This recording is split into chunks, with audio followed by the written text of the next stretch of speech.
We got to this spot, and that's when fire crusted this ridge to the west of us.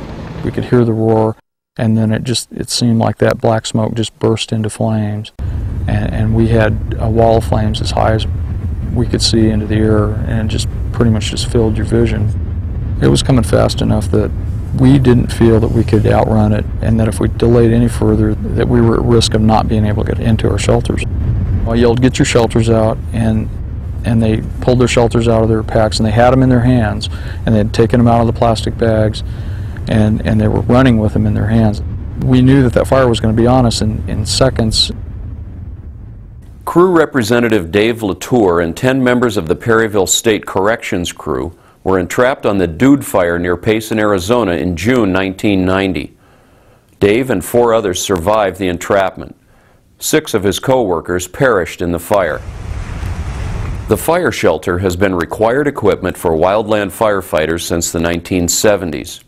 Since that time, shelters have saved hundreds of lives and prevented hundreds of serious burn injuries. If entrapped in a wildfire, shelters are used to provide some protection from the fire's heat and smoke. A new generation of fire shelter now offers improved protection from both radiant and convective heat. This video will help you learn how to use this new shelter. What you see in the video may be familiar to you because much of the guidance for using the new shelter is unchanged. Stories related by firefighters who survived entrapments using the old shelter can still help firefighters learn how to use the new shelter. First, let's review the 2 most important types of heat a fire shelter might encounter. Radiant heat travels through space without heating the space itself. It turns into heat when it contacts a cooler surface. When you stand in the sun's radiant heat warms your skin. And when you stand near a campfire, you feel radiant heat from the flames. Convective heat requires air movement. Think of it as a blast of hot air. When flames or gases move past a surface, the hot air molecules transfer their heat to that surface. Hotter air and faster air movement lead to greater convective heating. The new fire shelter traps breathable air and reflects radiant heat. Its shape allows you to lie face down on the ground. This protects the underside of your body and allows you to breathe the cooler air next to the ground. The new shelter has 2 layers. The outer layer is aluminum foil laminated to woven silica. The aluminum reflects radiant heat, and the silica slows heat's passage to the inside of the shelter. An inner layer of aluminum laminated to fiberglass prevents heat from re-radiating to the person inside the shelter. When these layers are sewn together, an air gap is created that offers further insulation. The outer foil reflects about 95% of the radiant heat that reaches it. Only 5% is absorbed into the shelter material, so the temperature of the material rises slowly.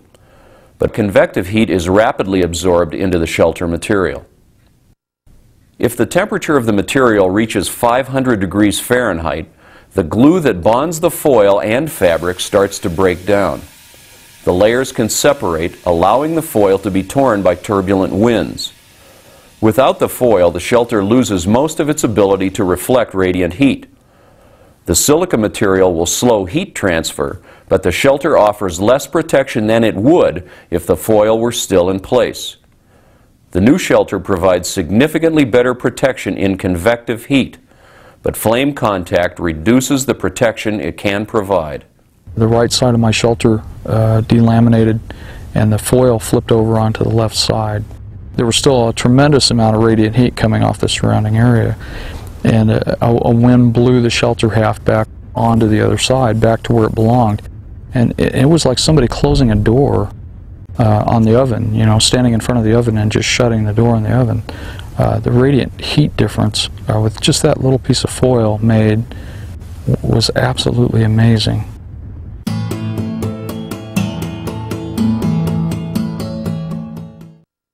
Deploying a fire shelter is a last resort. If entrapment seems likely, try first to escape. You should always know the location of your safety zones and escape routes. Right below the safety zone, our safety zone, the hard black. Remember, in a true safety zone, you do not need your shelter to protect you from heat and smoke. Carrying a fire shelter should never be considered an alternative to safe firefighting. If you are considering or are asked to take on a risky assignment because you have a fire shelter, it is your obligation to insist that the plans be changed. The new fire shelter is still a last resort and cannot guarantee your survival. Your highest priority in an entrapment is to protect your lungs and airways. Most firefighters who perish in fires die from heat-damaged airways, not external burns. One breath of hot gases can damage your lungs and lead to suffocation. If entrapment is imminent, you must quickly decide if you have time to escape. You will have to recognize when using your shelter is your only option. Watch for deployment areas as you move. If you can't reach a safety zone, don't pass through an effective deployment area only to get caught in a more hazardous area. If you are supervising others, give clear instructions and make sure they're understood. Time is critical during escape. As soon as you realize your escape may be compromised, drop your gear. Take your fire shelter with you, keep your tool, drop packs, chainsaws, anything that may slow you down. Firefighters have died carrying their gear while trying to escape a fire. You can move up to 30% faster without your gear. This can easily mean the difference between life and death. Drop fusees. They are the most dangerous items you carry. They ignite at 375 degrees Fahrenheit, a temperature common in escape conditions. Fusees burn initially at 3,000 degrees Fahrenheit. This can quickly be fatal to a person inside a shelter. Shedding your pack can make it easier to deploy your shelter. Shelters can snag on field packs during deployment, especially in windy conditions. If you have a face and neck shroud, use it. But remember, it won't protect your airways from hot gases.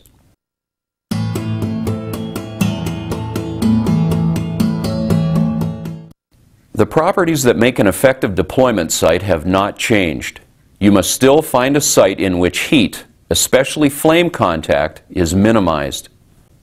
Practice evaluating deployment sites so that you can recognize them quickly under stress. Identify effective sites whenever you are on the fire line so you know where they are before you need one. Let's rate some potential deployment sites. This is a chimney. Chimneys are some of the worst places to deploy a fire shelter because they funnel flames and hot gases, which can quickly damage your shelter. Saddles also funnel heat. They are also dangerous places to deploy. A wide stream bed like this can work, but narrow ones like this can funnel hot gases. A road crossing a slope can be effective because the flames rise upwards from the slope and tend to miss the road itself. Don't deploy in the middle of the road if there is a possibility that vehicles may be passing. Large rock slides can be effective places to deploy, but you must stay away from brush and trees and from fuel scattered in the rocks. It can be difficult to seal the edges of the shelter in large jumbled rocks. But rock slides sometimes offer the largest area free of fuels and may be the best option for deployment. Short, sparse grass like this can work because the flames would be of low intensity and would pass quickly. But taller grass like this can produce large flames that can quickly damage a shelter. Any concentration of fuel should be avoided, whether it's a pile of slash or a collection of firefighter packs or supplies. Thick timber or brush should be avoided since flame contact is likely in these areas. Objects such as large rocks, dozers, or even structures can act as barriers to heat. But if the objects themselves ignite, you may have to move. Testing shows that flames can funnel underneath vehicles that are in their path. Don't deploy under your vehicle. Don't deploy in an area where rocks or logs could roll on you, or snags could fall on you. A bench or a ridgetop like this are recommended because the flames and hot gases tend to rise above them. Fire intensity usually drops when fire reaches a ridge, but be alert for the possibility of the fire spotting and running up the lee side of the ridge. A large natural or man-made opening can be a good deployment site, depending on its size and the behavior of the fire. Burned out areas work well too, as long as they are truly black. If an area can re-burn, it may not serve well as a deployment site. The area must be cool. Areas with light fuels can cool within minutes after burning, while areas of heavy fuels can remain hot for hours.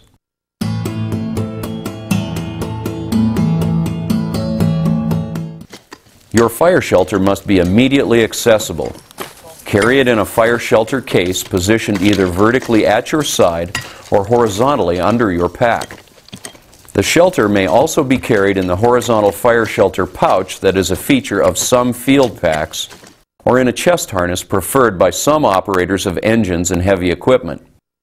Never carry your fire shelter inside the main body of your field pack. If you are with your crew, your supervisor will tell you when and where to deploy your fire shelter. If you are not with a crew, you must rely on your own judgment. If you are entrapped, do not delay your deployment. Prepare for the worst. After removing your shelter from its case, throw your pack and any flammable objects, such as fusees or gasoline, far from the deployment area. Don't throw them near others who are deploying their shelters. Pull a red ring tab to tear the plastic off the shelter. Grasp the handles that extend from the folded shelter. The handles are marked right hand in red and left hand in black. Grasping the correct handles will speed your deployment. Shake out the shelter. Hold tight to avoid losing the shelter in high winds. Lie face down so your feet are toward the oncoming flames. The hottest part of the shelter will be the side closest to the advancing fire. Keep your head and airway away from these high temperatures. The hold-down straps on the new shelter are sewn into the floor panels. As soon as you are under your shelter, slip your hands through the straps up to your elbows. It is critical to be on the ground under the shelter before the fire arrives. When you are on the ground, push out the top and sides of the shelter so its volume is as large as possible. The air between you and the sides of the shelter is excellent insulation. Be sure that the shelter is fully unfolded and not bunched underneath you when you deploy. Don't roll up in the shelter, as this can lead to serious burns. Keep your nose and mouth on the ground. Temperatures just a few inches off the ground are dramatically higher than those at the surface. Wear gloves inside the shelter. Without them, you may burn your hands and be unable to hold down the shelter. Wear your hard hat to protect your head from burns, and if you use a face and neck shroud, pull it down into place. If you have a radio, keep it with you in the shelter so you can communicate during and after the entrapment. Always drink plenty of fluids whenever you're fighting fire. Your body can cope with high temperatures more effectively if you are well hydrated. Do not wet your clothing or bandana. Wet clothing conducts heat to the skin much faster than dry clothing, making burns more likely. It also increases humidity. Moist air causes more damage to airways than dry air at the same temperature. The best way to use your water is to drink it. If you have time, clear an area at least 4 by 8 feet down to mineral soil to limit flame contact with the shelter. Though the new shelter offers improved protection from direct flame, survival is more likely if flame contact is avoided. If you are being overtaken by extreme heat or flames, get flat on the ground. Death is almost certain if you get caught standing or kneeling in a flame front. Finish deploying your shelter from the ground. The new shelter is smaller than the old shelter. It is designed for one person. Sharing greatly increases your risk of injury. If you are forced to share, both people should have their heads away from the oncoming fire. If you are with a group, deploy your shelters close together. Adjacent shelters can provide added protection from radiant heat, and being close together improves communications between individuals.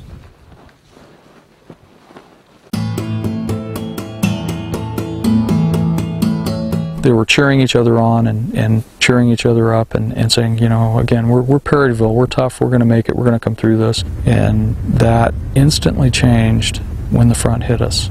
The winds were probably in excess of 70 miles per hour. The sense of power that you had around you, that energy release that we had around us, was just absolutely incredible. Once you are in your shelter, you must focus on two things. You must commit to staying on the ground in the shelter no matter what, and you must protect your lungs and airways by keeping your mouth as close to the ground as possible. No matter how bad it gets inside the shelter, it will be much worse outside. If you panic and leave the shelter, one breath of hot gases can lead to suffocation and death. I think for a period of probably 3 to 5 minutes, I was absolutely sure that was it, that I was going to die in this, that I would not survive this. There was no question in my mind. It was just, at that point, it was just a matter of when. And I remember thinking very, very clearly at that point that, you know, should I just ride this out and make this last maybe an hour or whatever time it takes for me to die from this? Or should I maybe just push this shelter off, stand up and take a deep breath and get this over with? At that point, I started to think about my family. I had my wife and I have 2 daughters. And I remember thinking, I need to do everything that I possibly can to go home and see them. And so that really is what kept me in the shelter. No matter how frightened you feel, you must not panic. You must maintain control, keep your face against the ground, and stay under your shelter. To keep yourself calm, concentrate on your family or friends or on a religious symbol that is meaningful to you. Some people find that using a repetitive chant or phrase can help them stay in control. To help calm others, talk back and forth by shouting or by radio. But do not leave your shelter, even if someone does not respond to your shouts. It was extremely painful. The things that were going through my head were, I'm going to die, this is going to kill me, or that you're being burned to the point that you'd never be able to use those limbs again, when in fact they were third-degree burns. But I ended up being able to fully recover from that.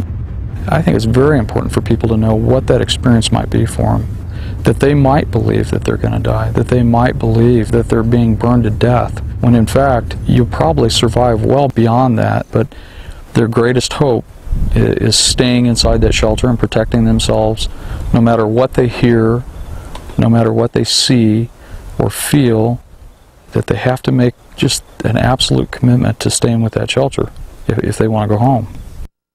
Stay in your shelter until the flame front has passed and temperatures have cooled. Entrapment times have ranged from 10 to 90 minutes in length. Many entrapment survivors have spoken of being hit by more than one flame front, so use extreme caution. Firefighters have died when they came out of their shelters too soon. When you have left your shelter, make sure your supervisor knows that the deployment has occurred. Leave your shelter and other equipment in place if you can do so safely. It is important to learn all we can from each shelter deployment to improve safety for all firefighters.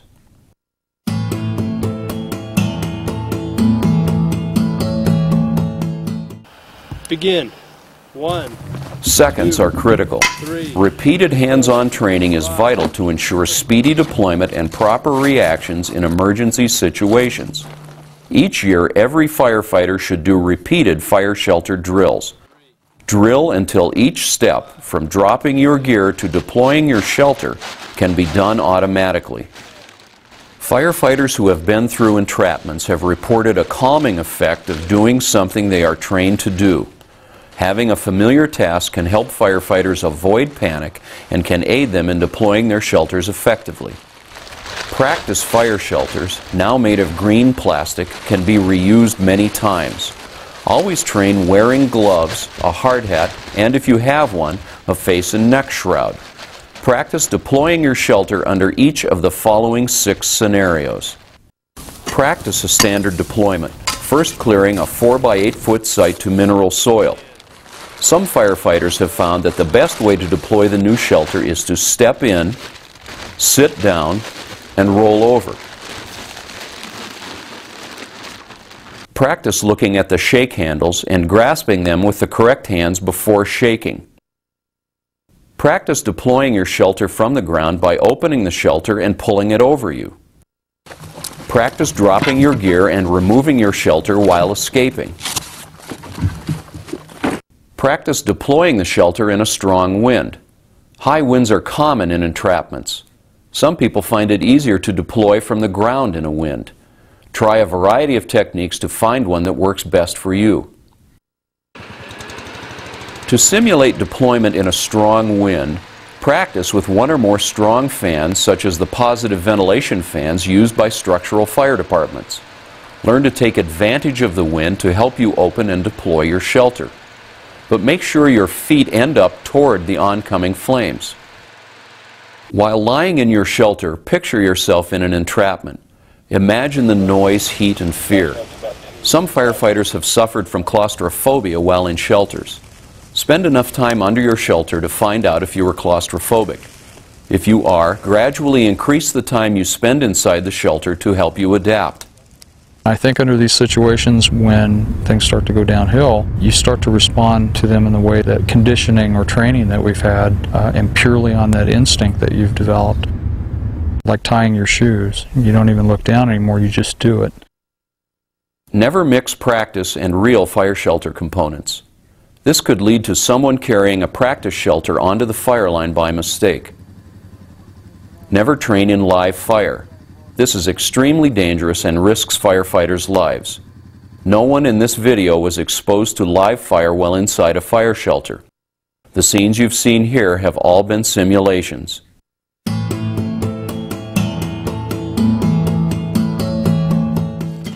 Wear and tear on a fire shelter can reduce its ability to protect. Taking care of it is simple. Always keep the shelter in its white hard plastic liner. Avoid rough handling. Don't lean against objects when wearing the shelter or use the shelter as a pillow. Don't load heavy objects on top of the shelter, and keep the shelter away from sharp objects that can puncture it. Be sure to inspect your fire shelter when you receive it and every 2 weeks during the fire season. Inspect the vinyl bag to ensure that the quick opening strip is unbroken and the 2 pull rings are intact. Look through the vinyl bag for signs of abrasion. Do not open the vinyl bag. Remove the shelter from service if you see extensive abrasion or tears on the edges of the shelter, if aluminum particles have turned the clear vinyl bag dark gray, or if there is debris in the bottom of the bag.